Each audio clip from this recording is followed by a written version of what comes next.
Hello everybody, how are you doing today? I hope you're doing well, and I hope it's shaping up to be a great reading year for you. I hope you have a nice list of books that you're really excited to read deeply and lovingly over the course of 2022. What I would like to do today is I would like to look back over the year gone and give you my impression of the books that I most relished last year. One way to really set ourselves up for a great year ahead is to see what the year previous was like. And I must say that last year, 2021, was a terrific reading year for me. It was a year of rereading. 2021 was all about the Hardcore Literature Book Club, and it was all about deep rereads. It was all about teaching the great books. It was about lectures and guided reading experiences, and it was about conversing about the great books in a community of book lovers. And I was really fortunate to be able to introduce so many great works by writers like Tolstoy, Dostoevsky, Austen, Cervantes, Shakespeare, Proust, Victor Hugo, and indeed many more. I was able to introduce some wonderful works to first-time readers, and my own appreciation and relish for these masterpieces was increased by virtue of being able to hear first-time readers' responses to the works. And not only did I get to hear the impressions of readers coming to these works for the first time, readers from all over the world, all different backgrounds, but there was also a healthy mix of readers who were rereading these works as well. And so there was so much insight to be gained. And it was a really fun, rewarding, intellectually, emotionally, and spiritually nourishing experience. Virginia Woolf tells us that the really great books are not those where we form our impression over the course of the reading, but rather those books that come to us out of the ether all of a sudden once we have finished them. The books where many months after we have put them down, they come to us as a unity and they hold special meaning for us. Indeed, they may even haunt us with a message that feels tailor-made to us. So in that spirit, and without much further ado, I will be looking back over the books I relished and read deeply, taught and spoke about last year, and focus in on the psychic residue that has remained. What do these great books mean to me now, today? Okay, let's start this reflection by looking back at Tolstoy's Anna Karenina. And before we do, it is pertinent to say two things. Firstly, there may be some superficial plot spoilers, so if you haven't read these works and you want to keep the secrets intact, then feel free to bop on to a different book. There'll be timestamps so you can do exactly that. And secondly, if at any point these books pique your curiosity and you would like a deep dive and an extensive discussion, then we have hours and hours of exclusive content in the back catalogue at the Hardcore Literature Book Club. Enrolling as a member gives you exclusive access to the long-form literary lectures, the ongoing big reads, and the lovely community. And we have new members joining up to read these specific books all the time, and the conversation is very much live and ongoing. So Leo Tolstoy's Anna Karenina was our first big read in the Hardcore Literature Book Club, and personally, when I recall Anna Karenina, there are two scenes that rise to the forefront of my mind most emphatically. And of course there are many great scenes in Anna Karenina, but I feel that these two scenes in particular are most representative of what Tolstoy was trying to do with that wonderful novel. The first scene is the meeting between our two central protagonists, Levin and Anna. And yes, despite the fact that Anna's name is emblazoned on the cover, the novel is every bit Levin's as much as it is Anna's. The scene where these two characters meet, and I cannot help but feel an energy transfer, an exchange of energy. Spiritually, Anna is on a quite rapid and steep downward trajectory, and Levin is on his way up, and they meet and there is an energy transference. That's the best way I can conceptualize just why that scene is so electrifying. Indeed, as we're reading over the course of the novel, unconsciously we want to see these two in a room together interacting. And another scene that really stands out to me immediately when I think back over the novel is what I would call the Levin in the haystacks series of scenes, where Levin is mowing and he's thinking about, in a roundabout way, the meaning of life. And I cannot help but read every single part of the novel through the lens of the final paragraph, Levin's final paragraph, and indeed Anna's final paragraph. Rereads, regardless of whatever translation I am plumping for, will always be framed by the very end. And another thing that I cannot help but think of when I reread Anna Karenina is the value and utility of suffering. And the more I reread Anna Karenina, regardless of the translation, the more keenly Tolstoy's suffering comes into stark focus. He writes that around the time of struggling to write Anna Karenina, he says that he had to hide ropes and guns from himself for fear of killing himself. And the more we reread back over his masterpiece, the more that becomes evident. You can see it between the lines. You can see it in every single character. Indeed, although Tolstoy is Levin and he is Anna, and like Flaubert talking of Madame Bovary, he may well have said, "C'est moi, it is me," we do see elements of Tolstoy in every single character, even the peripheral characters. And the remarkable thing about the peripheral characters, or the more minor characters, is the fact that they have such incredibly distinct and unique voices of their own, and that is quite the accomplishment. The effect of that is when we recall Anna Karenina, it doesn't feel like we're trying to recall a novel that we've read. We don't think of it like a story, but rather like an experience. And I believe it was Nabokov who said that when old Russians talk of Anna and Kitty and Stiva and Levin and Vronsky, they speak about them as though they are talking of old friends. And anybody who has read through Anna Karenina will most certainly know this feeling. They feel like real people who we once knew. And so every time we come back to Anna Karenina, it's a chance to re-inhabit a world that we become increasingly familiar with, increasingly comfortable with, and we get this wonderful feeling of reuniting with old friends. And like many members of the Hardcore Literature Book Club, I keep my Pavir and Volokhonsky Penguin paperback edition of Anna Karenina, which at this point is tattered and falling apart. I keep it on my desk within easy reach, and it's something of a scripture, something of a Bible to me. And I like to dip into the world every now and then. I do revisit the world, and I spend some time inhabiting the world, and I go straight to some of my favourite scenes. I go straight to the ice rink, I go straight to the ballroom, I go straight to the race where Vronsky breaks the horse, and I relive it again, and it becomes even more vivid each time I revisit it. And Anna Karenina is a really special book to me, not just because of the story and the characters, not just because of Tolstoy's writing style and becoming acquainted with Tolstoy through his words, but it represents so much more. As it was the first big read we read in the Hardcore Literature Book Club, I have really fond, special memories of what different readers said about the book, how they reacted to different characters, different plot twists and so forth. And it really made me realise just how many wonderful lovers of literature are there wanting to discuss these books with great depth and great love. I would personally consider it a great entrance classic, but that is of course not to denigrate it.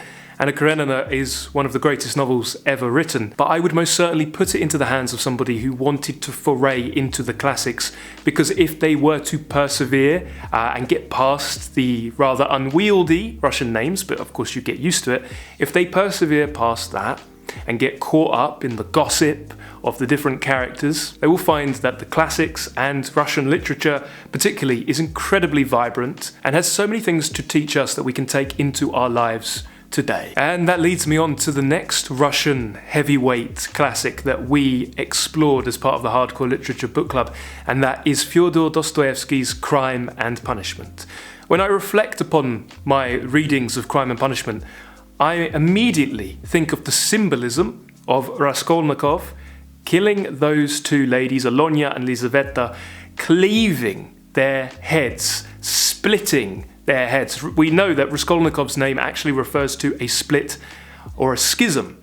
And what we see in Dostoevsky's dark masterpiece is a divided individual situated in a thoroughly divided society. And we are also presented with a novel that is riven through with New Testament wisdom. Not a surprise when we consider that Dostoevsky was carted off to the Siberian work camps, bound by his hands and feet, and the only book that he was allowed extensive access to was the New Testament. So he knew the New Testament very, very well. And the New Testament teaching that stands out most emphatically to me would be the one consecrated in Marmeladov's expression, "That which is hidden will be made manifest." We must be very careful about what we do and what we say, because there is no such thing as frivolous criminality unless one is a sociopath. And what we have with Crime and Punishment is a real sense of claustrophobia, a real sense of the walls closing in on us. Crime and Punishment gives us a psychological thriller, a game of cat and mouse, but first and foremost, Raskolnikov is trying to flee his own conscience. And if I were allowed to focus on only one scene and appreciate it all over again, it would be when Sonia reads to Raskolnikov the story of Lazarus. After reading that passage for the first time, I started to think how wonderful it would be if a writer, a contemporary writer, would give us a story from Sonia's point of view. There's a gap in the literary market for such thought experiments. Indeed, what a tragedy that Franz Kafka's story, his short story about Sancho Panza, is only a couple of lines. There's most certainly room for a contemporary Avenaleda-like figure to give us Sancho Panza's story, and there's definitely room for Sonia's story too. So that's what I think about Crime and Punishment when I reflect and give myself the constraint of focusing on just a couple of elements. The next big read that we had on our schedule last year was Jane Austen's Persuasion. And indeed, many readers might think that Persuasion is a bit of a strange choice of Jane Austen novel. Why not Pride and Prejudice? Why not Emma, Sense and Sensibility, or Mansfield Park? Well, Persuasion is my personal favourite Jane Austen, though of course I have so much respect and I find myself laughing out loud when I revisit Pride and Prejudice. But Persuasion and Pride and Prejudice are very different novels. Persuasion is Austen's mature, autumnal, quiet masterpiece, written very, very close to her early death. And it's a novel that is filled with simmering regret. It's kind of what Pride and Prejudice would have been if we introduce a little dose of reality into the story. What happens if man and woman, prospective partners and in the courting phase for one reason or another, actually do not end up together?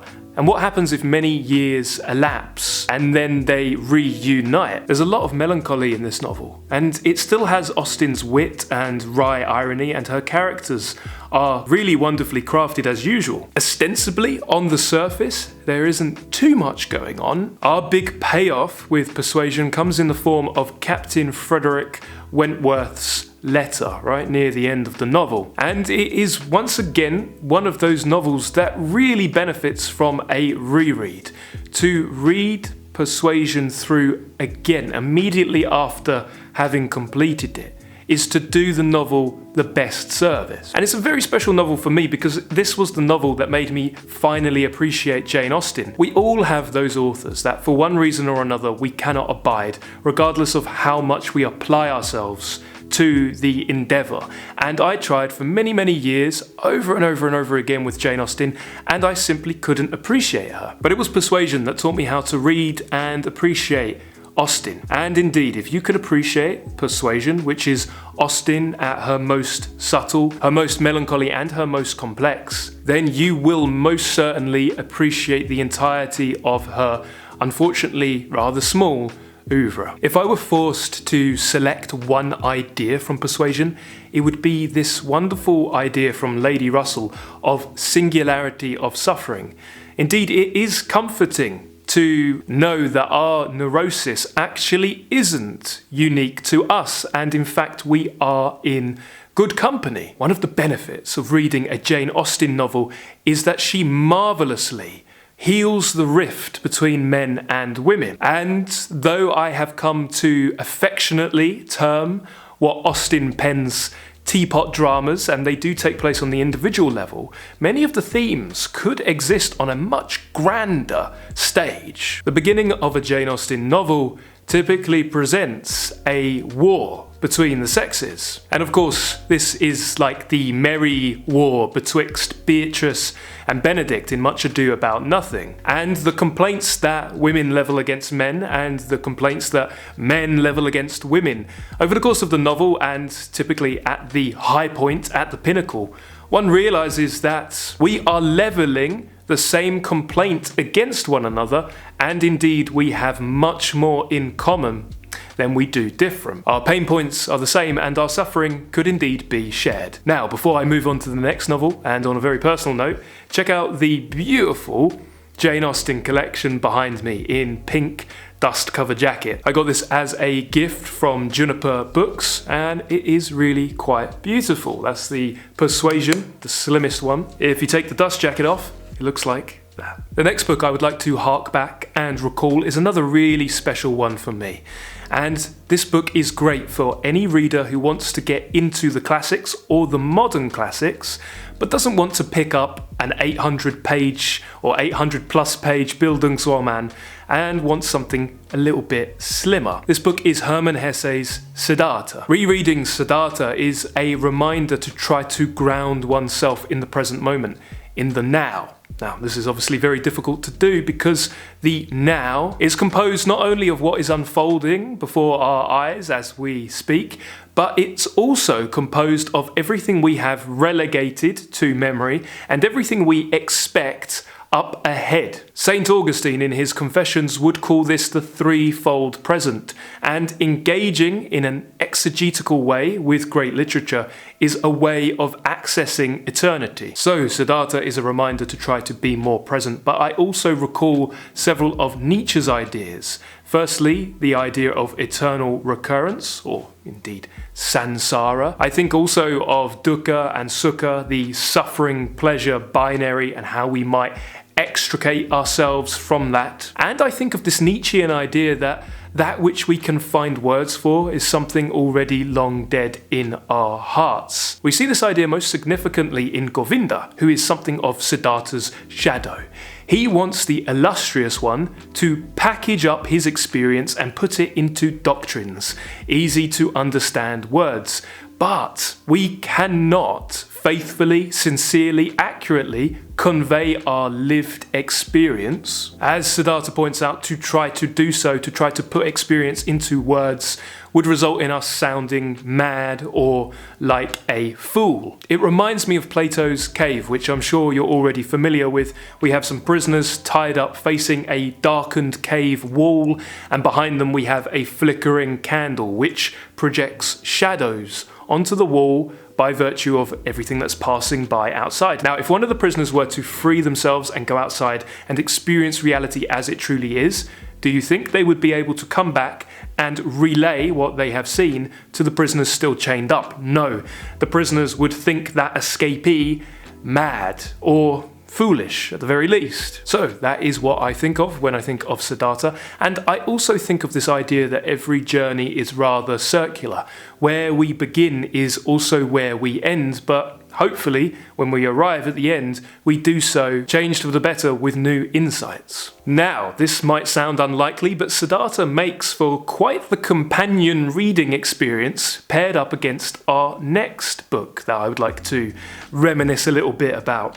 And this is a book that we are still reading. We are embarking on an ongoing, deep, slow, and thoughtful meditative experience with this work. A work that many would consider the 8th longest novel in any language, and of course that is Marcel Proust's In Search of Lost Time. Marcel Proust's Search is one of those books that I'm always reading and rereading. I consistently read The Search, the same way that I consistently read Shakespeare, and I always draw nourishment, encouragement, and comfort from it. Indeed, at the very beginning of last year, I was going through a very difficult time, perhaps one of the most difficult times of my life. It was a rather traumatic period, and without going into too many details, there was this moment where I really needed to draw comfort, and Proust, along with Freud, funnily enough, kept me company. And I was very, very thankful for Proust. I was very thankful for the fact that his soul, or something of his soul, is contained in his book. And Proust very much believed this too. He was a huge believer of the Celtic idea that something of our previous selves can remain trapped in inanimate objects, most likely a book.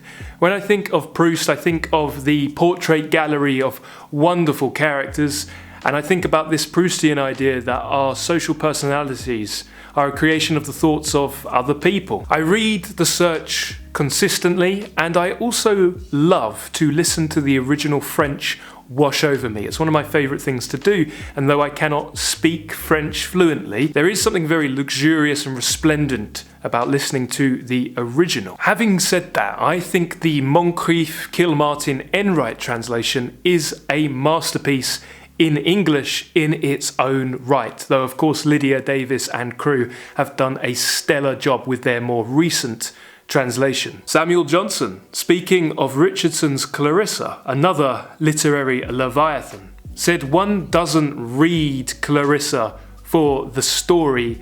If one were to do that, they would go mad. One reads it for the sentiment, and this is true with Proust too.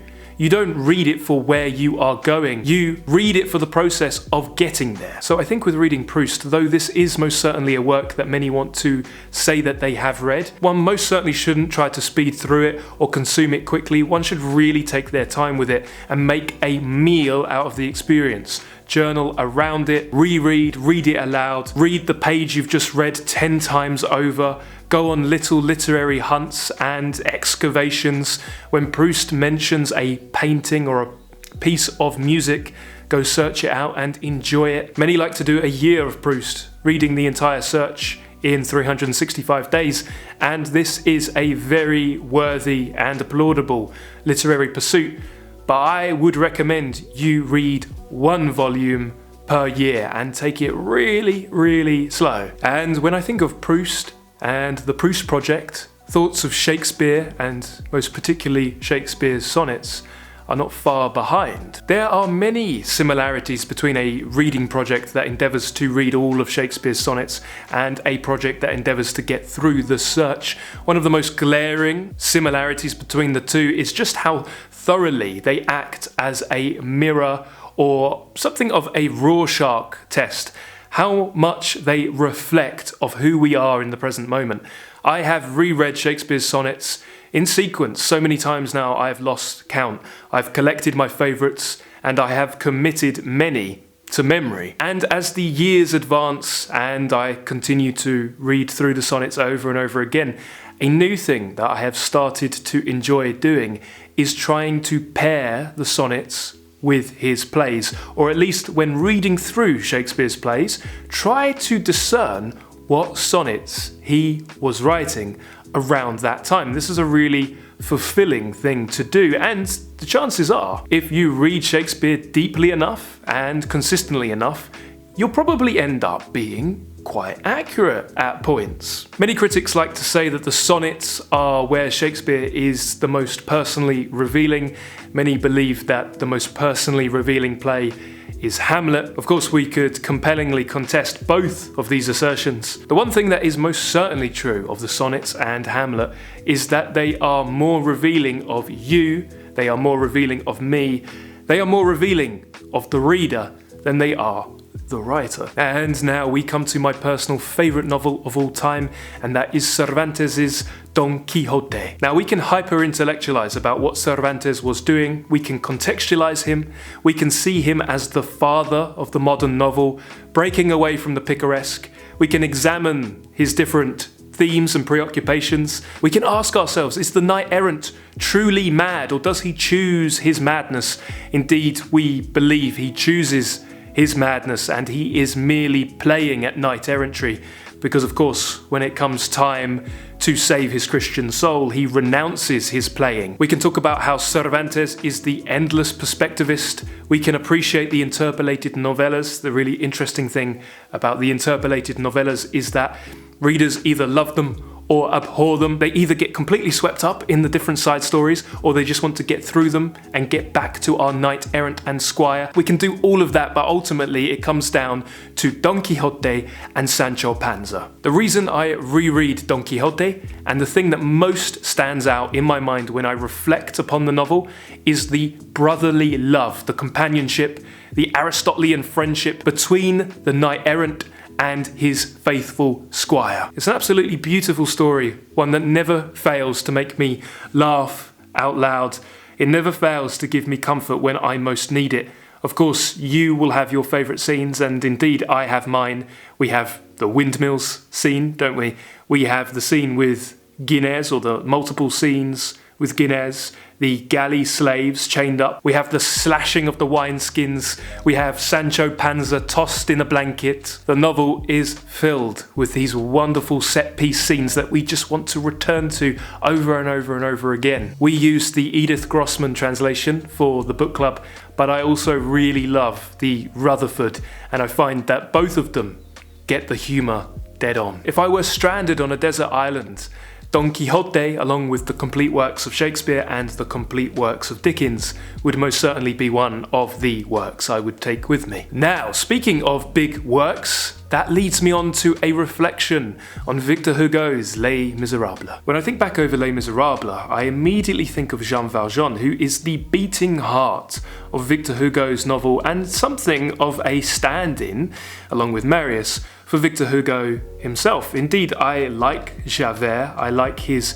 character evolution, and I like his moral crisis, so it's really interesting to recall Javert, who is almost the shadow side of Jean Valjean. I like recalling Javert, and many of the more minor characters actually stand out most vividly to me. I think immediately of Monsieur Mabeuf, I think immediately of Bishop Bienvenu. There are many examples of thoroughly aspirational characters.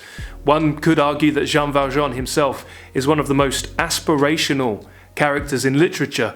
Aspirational to the point of being completely out of our reach. And for good or for bad, when I recall my reading of Les Misérables, I cannot help but hold it up against the many adaptations. There have been stage adaptations, there's been musicals, Hollywood filmic adaptations, and TV serials. But one thing is for certain, and many who have experienced the musical first and then come to the book will find this. Many adaptations will choose to emphasize one side of the story, which you'll discover when you read Les Misérables, Victor Hugo was avoiding himself. He was trying to avoid doing exactly that. Now, many readers cannot abide what I have come to affectionately call the Hugoic digression.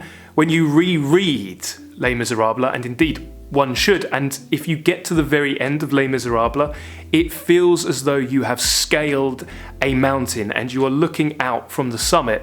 Rereading it is really rewarding, and you will want to once you've finished it. When you reread Les Misérables, I am convinced that the Hugoic digressions that might have been a bit of a pain on one's first reading become some of the best parts of the novel.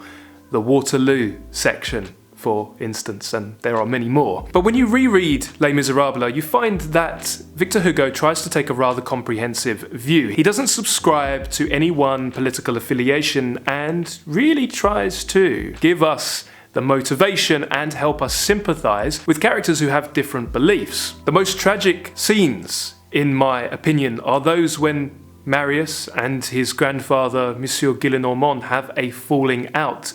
Of course, Marius's grandfather is a royalist, and Marius, having recently discovered the facts of his father's service to Napoleon, Marius is a new Bonapartist essentially, and a revolutionary that wants to instigate change and cries "Vive la Révolution," but has no real first-hand knowledge of the Reign of Terror. And so we understand both characters thoroughly, and I don't think we are supposed to be on any side more than the other.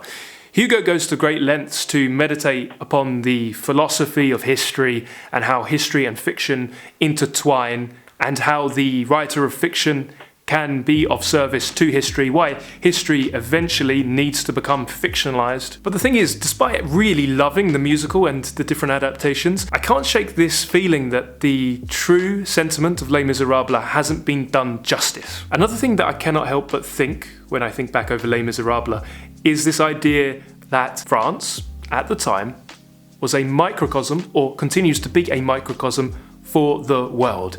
And many will tell new prospective readers coming to Les Misérables for the first time, with the best of intentions, they will warn new readers that this is not about the French Revolution, and indeed that is true. It isn't directly, ostensibly about the French Revolution. It's about a really small insurrection that took place in 1832. That wasn't even the biggest rebellion in Victor Hugo's lifetime. If you were to ask a French person about which rebellion, which revolt they remembered most vividly, they wouldn't recall the one that takes centre stage in Les Misérables, but rather they would recall the 1848 rebellion. I cannot help but think that although it isn't ostensibly about the French Revolution, that one cannot fully appreciate or understand even a fraction of Les Misérables' power without some historical knowledge about Robespierre, Marie Antoinette, and the Reign of Terror at the end of the 18th century. The French Revolution drips from every line. It is the key to understanding every single